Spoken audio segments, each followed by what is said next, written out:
سۆما هاوڵاتیەکی یەکێک لە شارەکانی ڕۆژهەڵاتی کوردستانە و زیاتر لە 8 ساڵ هاتووە هەرێمی کوردستان. لە ڕۆژی گیانی پەنابەردا دەیان لەو گرفت و کێشانم بۆ باز دەکات کە دووچاری خۆی و هاوڕەکانی بوونەتەوە. زۆر بەداخەوە لێرە بەس کارتێکمان پێ ئەیان بەناو کارتێکی ئێقامەی 1 ساڵە بەس تەنیا لۆ مافە ئێمە بەشدارین لە لەحاز بێهداشتۆن نە لە حاز خانووە نە ساپۆرتێکی ماڵی ئەکرین ئێمە هیچ مافێکمانە لەو لە حازەوە اینجا ئەگەر مناڵەکەیشمان مناڵێکیشمان هەبێ بەڵگێکی پێ ئەیان بەناو ئەحسان وەلادە لەم خەسەخانە بیا بۆ حتا ئەو چۆن لە وڵاتیشە بە دنیا هاتکە حتا مافی تەزکرە جنسیشی نییە و لە حاڵێکە ئەچیتە وڵاتێکی سێوم وەکو ئوروپا هەموو مافەکان بەشداریتە ئەتکەن بە شەهروەندی ئەو وڵاتە. زیاتر لە 12,000 پەناخوازی ڕۆژهەڵاتی کوردستان لە ئێستا دانیشتەجێی ناوچە جیاوازەکانی هەرێمی کوردستانن. لێران جومەنێکیان بۆ خۆیان داناوە و هەوڵەدەن لە ڕێگەی ڕێکخراوە جیانەکانەوە چارەی کێشە درێژخانەکانیان بکەن. بەرپرسیان جومەنەکەیش دەڵێت نەبوونی یاسایەک لە هەرێم کە لەگەڵ مافی مرۆڤ و پەنابەردا یەک بگرێتەوە بووە بە ئاستەنگی گەورە لە بەردەم ئەواندا. ئێمە یاسایەکمان نییە بەناوی یاسای پەنابەرێتی چ لە هەرێمی کوردستان و چ لە حکوومەتی عراقیە.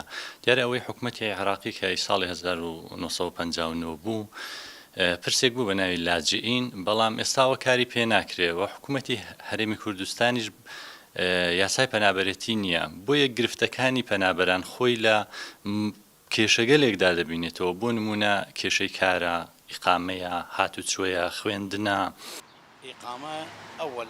پەنابەرێکی ڕۆژاوای کوردستانە و هاوشێوەی کوردزمانەکانی دیکەی ڕۆژهەڵات هاتۆتە هەرێمی کوردستان و دەڵێت ئاستەنگ و ڕێگری زۆریان توش بووە.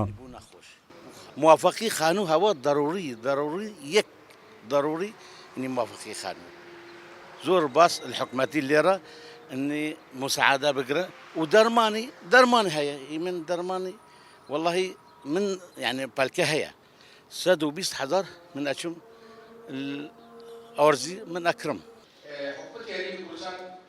لە پارێزگاکانی هەرێم زیاتر لە 250,000 پەناخوازی ڕۆژاوای کوردستان هەنوو لەو ژمارەیە نزیکەی 500 خێزانیان هیچ ناسنامەیەکیان نییە. ئەوەش کێشەی زۆری بۆ دروستکردوون. ئەمانە لە هەرێمی کوردستان وەزعین خراپە. ئەمان ئەڵێن کاکە با ئێمە بچن بوو وڵاتکی سێهەم نیشتێکی بوونی بوو وڵاتکی سێهەم بوو لەبەرەوەی لێرە جنسی عێراقی پێنادەن و لە سووریژی جنسی سووری پێنادان. ئەمانە ئەوەی چی بکەن؟ مناڵەکانیان گەورە دەبن خوێنێن بەبێ سوود چونکە هیچیان نییە، بەڵگایان نییە. بۆی ئەمە زەحمەتێکی زۆرە. بەپێی ئاماری نەتەوە یەکگرتوەکان لە جیاندا زیاتر لە 180 ملیۆن کەس بەوەی نائارامی و جەنگ و ململانی سیاسی و مەزهەبی و ئابووریەوە بوونەتە پەنابەر.